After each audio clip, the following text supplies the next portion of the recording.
Activists are walking from Isandlwana in KwaZulu-Natal to the union buildings. A list of grievances will be handed over to President Cyril Ramaphosa once in Pretoria. The group started walking on Tuesday last week, and they're currently in Standerton in Mpumalanga, where they're collecting grievances along the way. Some of the issues raised include rising unemployment and poverty.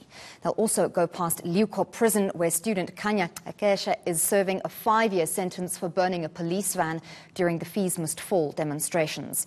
Historic walk leader Bongi Nkosi Kanyile joins us live on the line now. Thank you very much for joining us from Standerton this morning, we believe.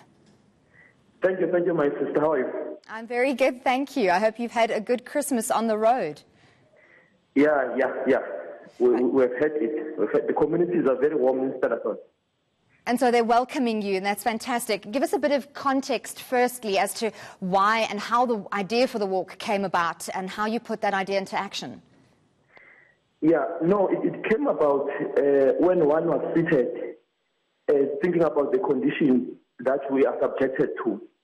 Which part of them, that we've been in prison because of Fees Must Fall, where we spent 6 months in prison.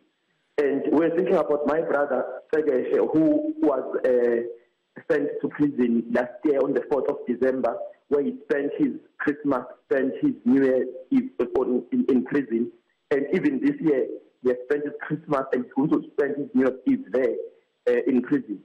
So one had to do something, but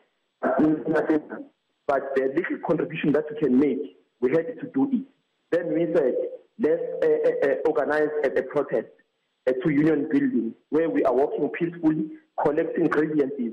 Hopefully the consciousness of the sitting president is going to speak to him, and the consciousness of the people of South Africa will see that it's not yet Uhuru, there are still issues which are there. We are going to elections now, 2019. Some people are campaigning with free education, yet they incarcerate and deal with those ones who fought for free education entirely. So we're saying Kanya must be set free. And we're saying South Africa is not just Uhuru. There are many issues from Isandlwana till where I am. I've met different communities, engaged different individuals. And when you listen to their stories, you can tell that in South Africa we are in a country that's in a time-ticking bomb. So from what I can understand, this protest arose from issues that came up during the Fees Must Fall, among them free education, the need for free education, but that you're now taking those grievances of young people and trying to gather feedback from young people all over the country. Is that correct? That the two are related but not the same kind of protest? Yeah, it's not the same kind of protest. We are engaging young people. In South Africa, you know that some of the statistics that were released said we have 27% unemployment that is increased. And out of that 27%, 53% are young people whom are unemployed. In South Africa, you have the youth unemployment that is booming. You have a phenomenon of the graduate unemployment, which therefore means you go to school guaranteed for the system to absorb you. Those are issues that we've engaged with young people, and we are frustrated as young people. Something must be done. Now, we've taken this decision, and we said peacefully, we are coming to you, Mr. President.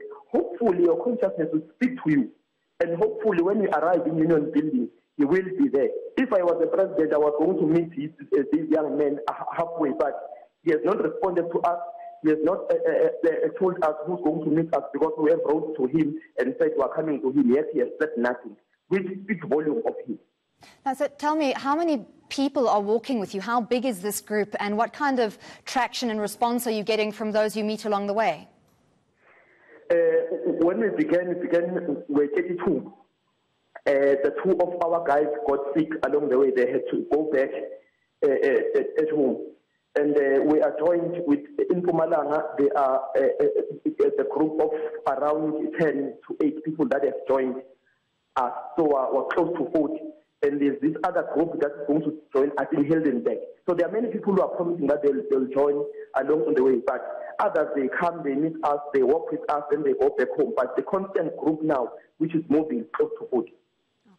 And on a different note, you yourself were found guilty on charges of public violence and failing to comply with police instructions during the Fees Must Fall protests in 2016. And your sentencing is set for the 28th of January. What outcome are you hoping for? I'm hoping for an outcome that is better.